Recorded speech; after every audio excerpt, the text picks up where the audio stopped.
Hey, welcome out to the channel. My name's Kim. I'm an East Asian medical provider and a Taoist practitioner. Today I wanted to talk about something different. We've been talking about relationships because this year there's this tidal wave of energy that can really help you quickly move through some issues in your life dealing with your relationships. And we've been working so hard on that. I am exhausted. So I wanted to talk about something else because in East Asian medicine, all aspects of your health is important. It's not just about your heart or your lungs or your physical body. It's about your exercise. It's about your eating. It's about your emotions. So it's about everything. My husband and I have been talking about how do we stay active and outdoors. I'm going to talk to you about how electric bikes enhanced our lives.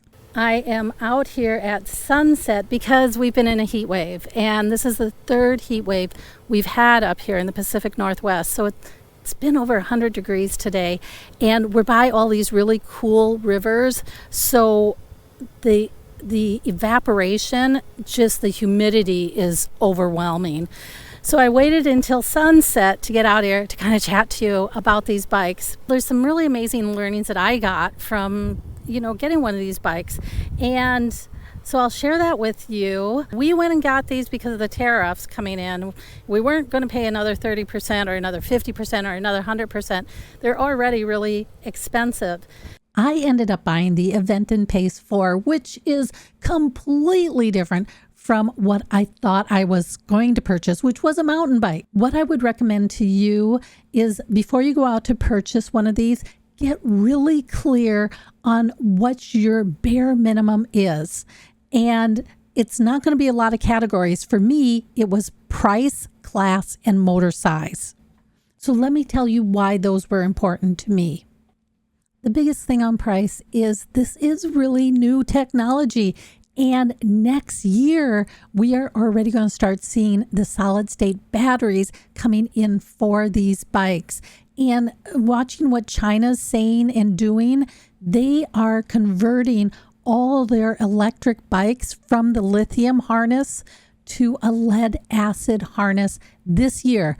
And what I've heard is that the new solid state batteries are actually going to take the lead acid harness. I don't want to be a lot of money into a bike that I can't upgrade. Today, there's 3 different price levels on the bikes. Below $2,000, that's going to be your low-end bikes. That's a lot of money for low end, right? And then you've got the over $2,000 to about $6,000, which is like your mid-price bikes. And then over $6,000, which really can get up there. It can get up to $25,000. And that's going to be your high-end bikes that theoretically have everything. I wanted to stay in the sub $2,000. I wanted to stay in that low-end price range because I don't know anything about these bikes, and I didn't want to have a lot of money into a bike and find out later I didn't like it. The next thing that was important to me was the class. There's 3 different classes, and this is in general what these classes are today. So a class 1 e-bike, it's limited to a top speed of 20 miles per hour, and the electric motor is only going to work if the rider is pedaling.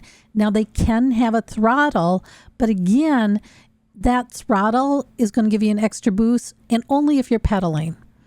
The class 2 e-bikes, they are also limited to a top speed of 20 miles per hour, but they have throttles that work when you're not pedaling. And then you have this class 3. They are with a top speed of 28 miles per hour. At least that's what they're supposed to be, or technically they are. And they have a throttle that will work if you're not pedaling. For me, I went with a class 2 motor because I wanted that option to be able to use the electric motor without pedaling. And that turned out to be the right decision for me. And hopefully I'll remember to tell you why later in this video. The last thing that I was looking at was the motor because I just wanted it to be functional for me. And there is a lot of technical detail out there. You can get into the nitty-gritty on that. What I realized is, for me, the amateur rider, I did not need that type of information because I was never going to be that technical. What I did need to do is have an basic understanding of the cost of these motors, their quality, and which ones were going to have enough power to haul my butt around. And so, two things on motors. There's going to be the location, and then there's going to be the wattage. And when it comes to location, they're in two places. There is going to be a motor that can go on the rear wheel. That's called a hub motor. It's been around for a long time. It's really dependable. It's the least expensive of the two, and it's low maintenance. That really was attractive to me. And then you have the mid-drive motors, and they're going to be located where you pedal. Those are a newer technology. They take more maintenance, and they're going to be more expensive. When it comes to wattage, I was looking at the different wattage, and in general, you're looking at 250, 500 to 750, and over 750. Well, 250 is the cheapest. 500 to 750 is the mid price, and then over 750, it can get a lot more expensive. So the under 250, that seemed to be for a pretty light person, and that might not be me. So I went for the 500 to 750. That's the wattage that I was looking for. When you get over 750, that cost can really jump up. Go ride the bikes, because you're going to find that what you think you want and what you actually want might be two different things. At least that's what I found out, because I thought I wanted a mountain bike because that's what I do, right? And I went and rode the mountain bikes, and they were really a lot of fun. And after I rode them, I took some time to think about it, because these bikes are really different than your average bike, the usual bike that we've been buying. They have the flexibility of being electric, so they can actually allow you to do a lot more than your regular pedal bike. And that was one thing that I realized after I've been riding a number of the mountain bikes. I really kind of thought that maybe a daily commuter might be a really good option for me, because then I could ride to work, right? And I could ride to go get groceries, and I could ride all around town to pick up whatever it is that I needed to pick up. And then the other thing, my husband and I, we started to realize that we're kind of getting exhausted with driving. Driving's like a nightmare right now. And we had been riding the Amtrak, so we also wanted to find a bike that we could take on the Amtrak. So that really changed. After I rode the bike and I really started to feel its flexibility, I really changed what it was that I wanted from the bike. And I am so happy with this bike that I bought. I've had it for a few months now. I've put a few hundred miles on it. I ride it all the time. I ride it to work every day. Any of the shopping I do around town, I use this bike. I take it everywhere. It's just been, I drive maybe once a week now. So it really turned out to be this, it's so much more than what I thought it was going to be. Okay. So let me show you what it can do. This Aventon checked all my boxes. It was sub 2000. It was at least a class 2, and this bike can switch from a class 2 to a class 3, and it had the hub motor.